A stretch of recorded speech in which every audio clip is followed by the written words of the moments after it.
Hey y'all, Jen and Lindsay here from Corpus Delicti podcast, here to tell you to check out our show. If true crime is your thing, it's ours too, with a touch of lightheartedness and a dash of southern charm. We cover compelling cases and crack them open for you. Serial killers, hitmen, historical hallmarks, we've got it all, and bring you new episodes every Tuesday morning. You can find us on iTunes, Google Play, Stitcher, and most other podcast apps. We're on Facebook, Instagram, and Twitter too. That's CORPUSDELICTI. See you Tuesday.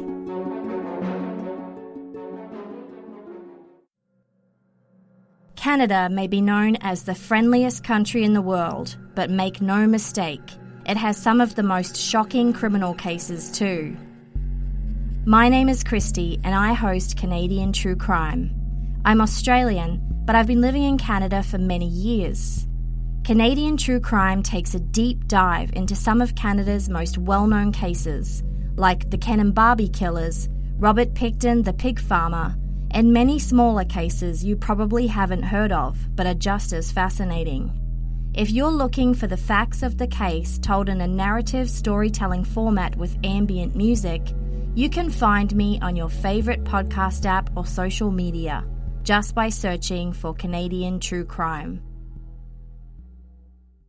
On the afternoon of January 29th, 1969, 62-year-old Jane Woolley left her part-time job as a chambermaid, or housekeeper, at the seedy London House Hotel on Dundas Street in London, Ontario. No one would ever know where she headed to next, and a few days later, she was found dead in her apartment, the victim of a brutal murder. From the South Shore of Lake Erie, this is Great Lakes True Crime.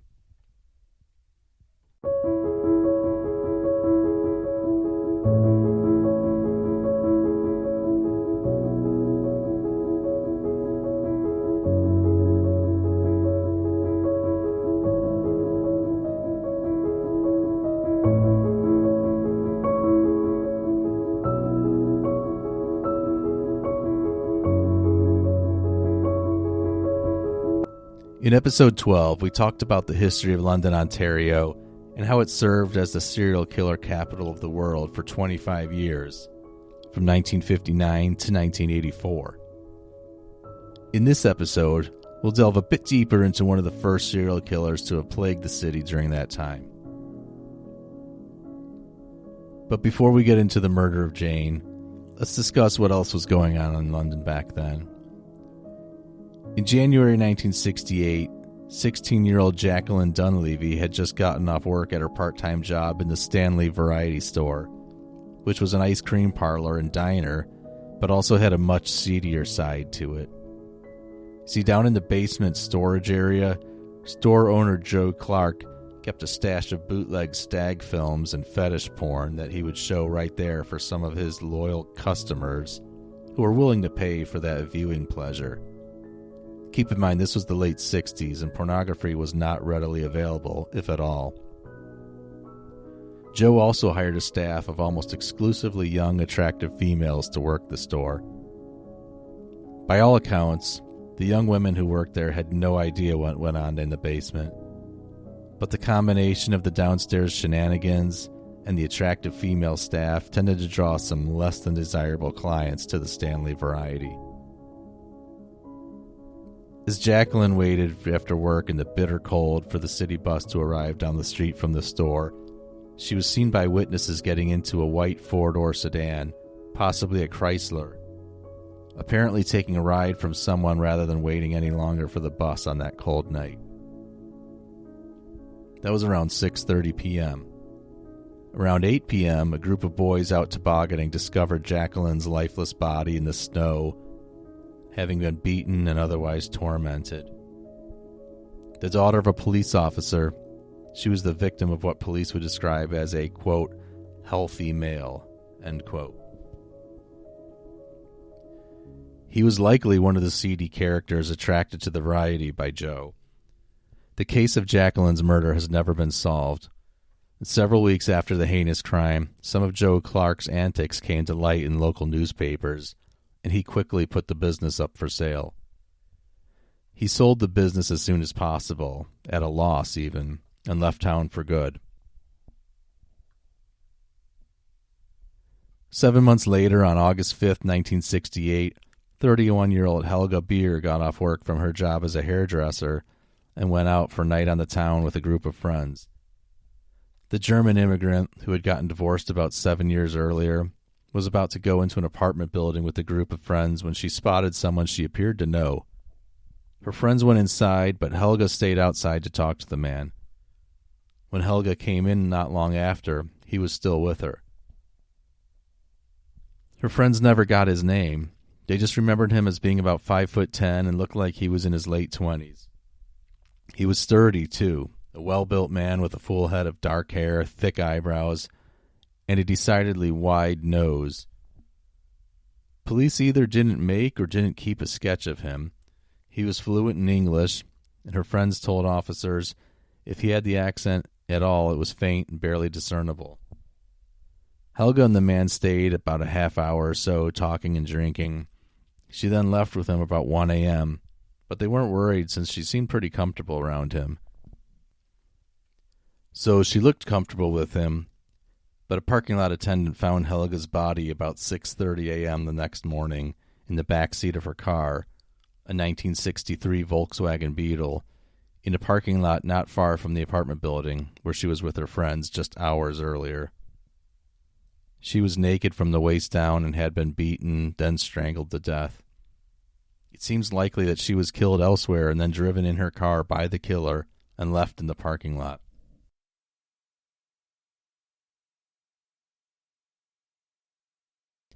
Very little forensic evidence was taken from the crime scene, and very little follow-up with potential suspects was initiated by police. Like Jacqueline's murder, Helga's has never been solved. But today Helga's buried in the Mount Pleasant Cemetery in London, her final resting place marked by a simple stone.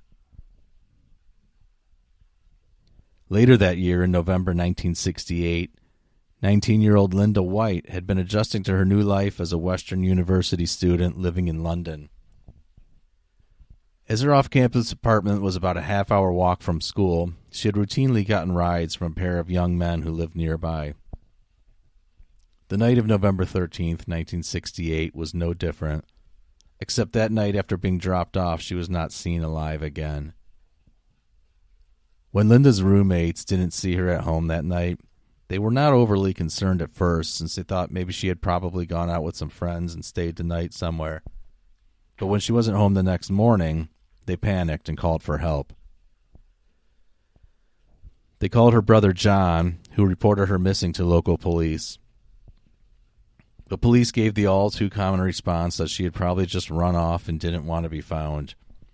Can I stop here? I don't know how many people actually run off and don't want to be found, but I hear that a lot more often than it's probably the case. Anyways, 5 years later, in 1973, police had to finally admit that she met with foul play when her skeletal remains were found in a shallow grave in a farm field about 70 kilometers away from the Western University campus. There were no clothes and no other personal effects with her remains, giving police very little to work with. Just like the others, her killer has never been identified. But those two young men who dropped her off that night in November 1968, they denied ever having done so. And they didn't just deny it at first, they denied it for 40 years. They finally casually mentioned it in an interview 4 decades later, and no one knows why they did or why they hid that fact for so long. But in any case, they finally came clean. That lie that they gave police for 4 decades, it threw off the investigation during those critical first few days, as police were working off an incorrect timeline and location of her last known whereabouts, which was crucial to the investigation. So by 1969, the abductions and murders in London were totally out of control and showed no signs of slowing down. It was seen only as a matter of time before the next unsuspecting victim, most likely female, but not necessarily, would be snatched off the streets and murdered. All of the murders couldn't go unsolved, though, could they? Well, let's pick back up with 62-year-old Jane Woolley. Jane worked part-time at the London House Hotel, making $40 a week. This was no grand hotel, but more of a roach motel that provided long-term lodging for drifters and an assortment of drop kicks. She was a solitary person, so no one knows exactly where she went after leaving work on January 29th, 1969. But when she failed to show up for work the next morning, not much notice was taken, even then. You see, the hotel had a very high turnover rate, particularly among the part-time staff. In fact, no one really looked for Jane until her landlord went to her apartment about 1:30 p.m. on February 3rd to collect her overdue rent. Upon entering her unit, he found her body on the floor. She had been beaten and stabbed to death in her York Street apartment a few days earlier. Money was stolen from her purse, and most of her clothing had been removed, which led investigators to conclude that she was killed by her assailant while he was in the midst of attempting to rape her.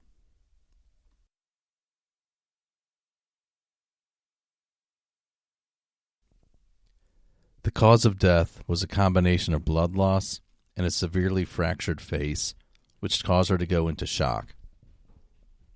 Her horribly beaten head and face were covered with 3 pillows and a sweater, which was perhaps a sign of remorse by the killer. The scene suggested several things about the killer. 1, that the killer was an angry male, obviously, and 2, that he lost control after suffering some sort of sexual rejection. Not very surprising. Aside from the murder scene, Jane's pet parakeet was found dead in its cage. This is odd because the little bird had plenty of food and water in the cage, certainly enough to keep it alive for several days. It's thought that, as birds sometimes do, it died from the stress of losing its owner, or maybe even after witnessing her murder. It could have just died of a broken heart. But anyways, police had very little to go on in investigating Jane's murder. One downstairs neighbor claimed to have heard her through the vents saying something like, "No, stop it," and then a dull thud after that, but that's about it. It seemed that Jane perhaps took the wrong man back to her apartment, and he made her pay for it. That's not to put any of the blame on Jane, just that sometimes you really don't know who you're dealing with.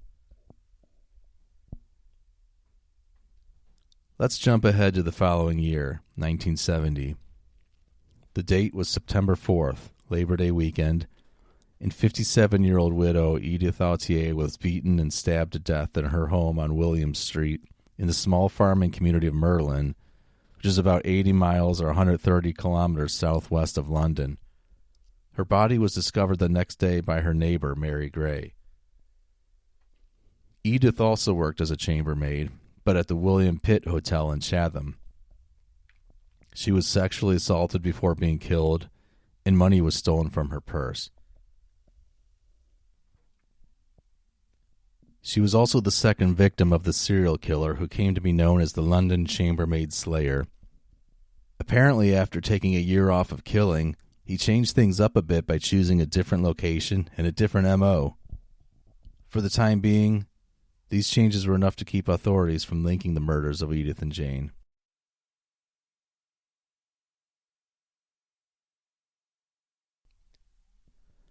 Somehow, the killer managed to earn the trust of Edith enough to end up at her small white house in rural Merlin. The next morning, her friends who carpooled with Edith stopped at her house to pick her up for work. When she didn't answer the door, they entered her home through the unlocked front door and called out her name. Hearing no response, they looked around her house and eventually came upon a grisly scene in the kitchen. Edith's body was lying face up, lifeless, with blood spattered on the wainscoting around her. She had been repeatedly stabbed with 2 butcher knives from her kitchen. The brutal scene was very similar to the murder scene of Jane Woolley.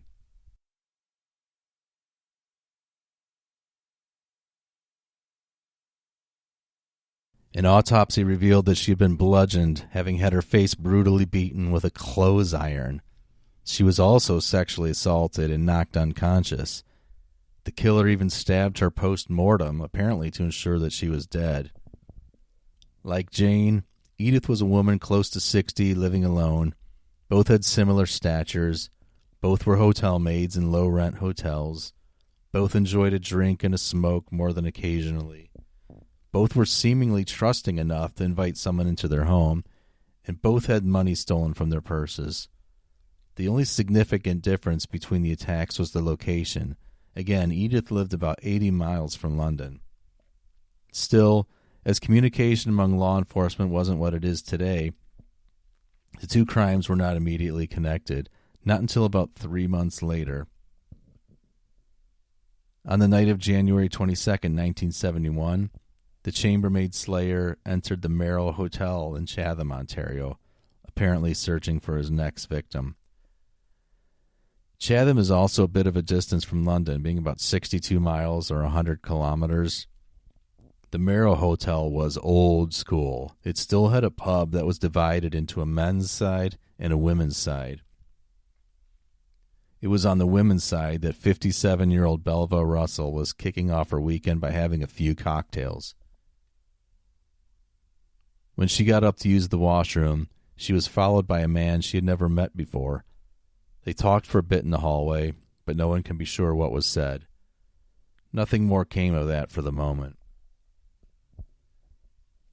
However, the man asked the bartender if he could move over to the ladies' side of the bar to be closer to the cigarette machine.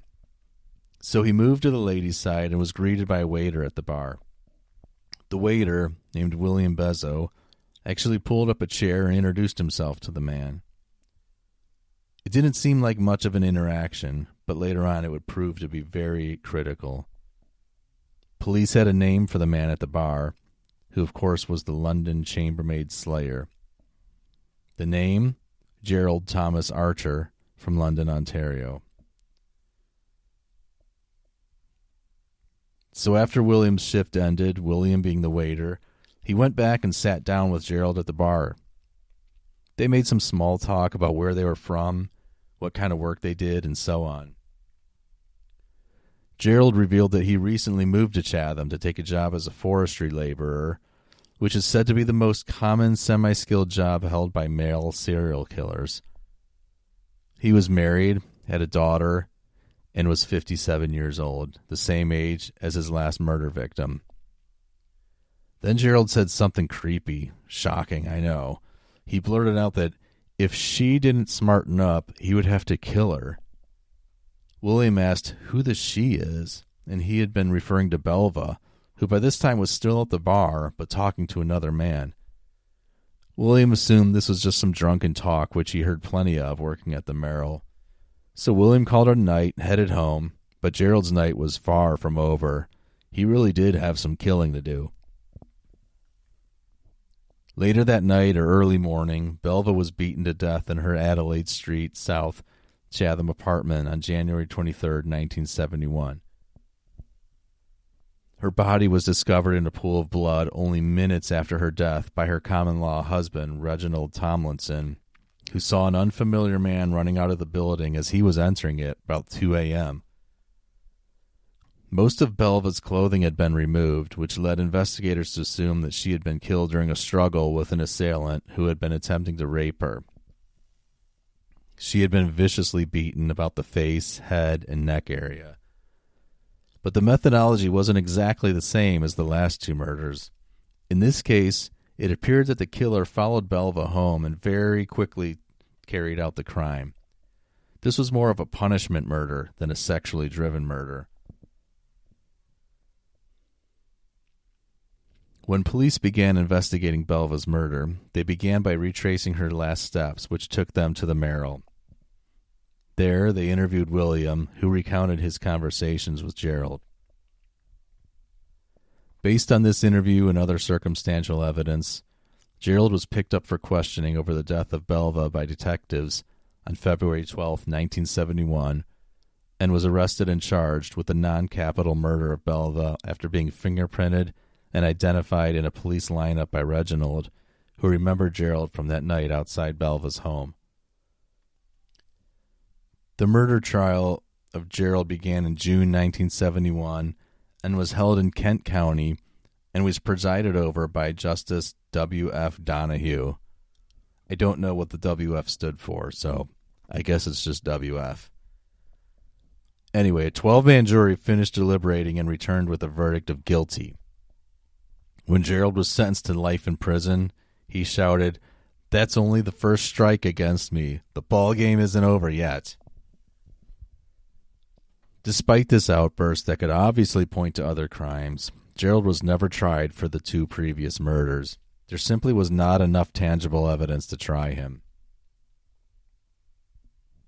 He was paroled in 1985 for the murder of Belva, as life imprisonment in Canada doesn't usually mean the perp will actually spend the remainder of their life in prison.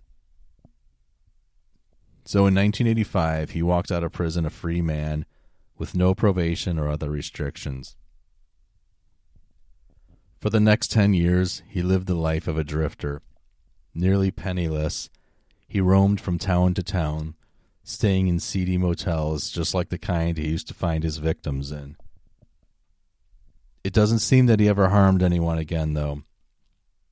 He had aged out of the life of a violent criminal, no longer having the rage or strength to carry out the crimes of his younger years.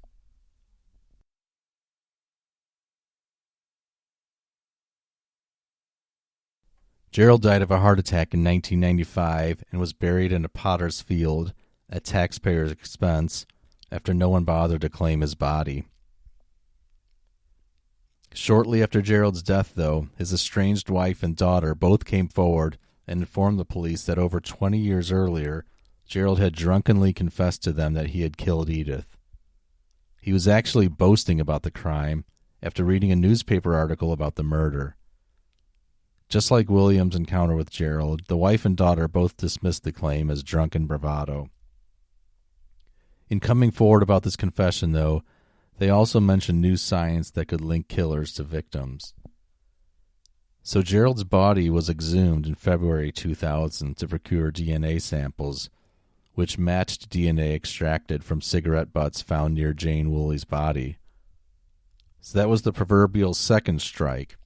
The third strike, of course, was the murder of Edith, which was never officially credited to Gerald, but it's widely accepted that he was her killer. So that's a brief overview of the London chambermaid slayer who helped contribute to London, Ontario's history as the serial killer capital of the world for a time.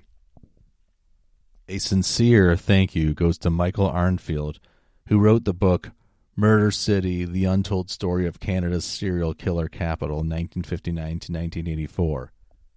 I highly recommend the book to anyone interested in learning more. There's lots more in the book that I didn't get to, and there's quite a bit more about Lynn Harper's murder and some potential suspects that really haven't gotten questioned or looked into very much by authorities. Also, thanks to one of my favorite podcasts, Ohio Valley True Crime, for their generous support of this podcast. They can be found on Twitter and Facebook for more information, and their support for this show is really appreciated. Thanks again to Nancy from Canada, who's one of our biggest fans, if not the biggest. And also thanks to the Can't Make This Up History podcast for playing our promo. I'm flattered that you chose us. If you haven't checked out those 2 podcasts, please do yourself a favor and subscribe. They are both excellent. Finally, if you enjoy the show, please tell a friend and leave us a positive review. It really helps us out. You can find Great Lakes True Crime on Twitter and Facebook. That's it for this episode. Thanks for listening, guys.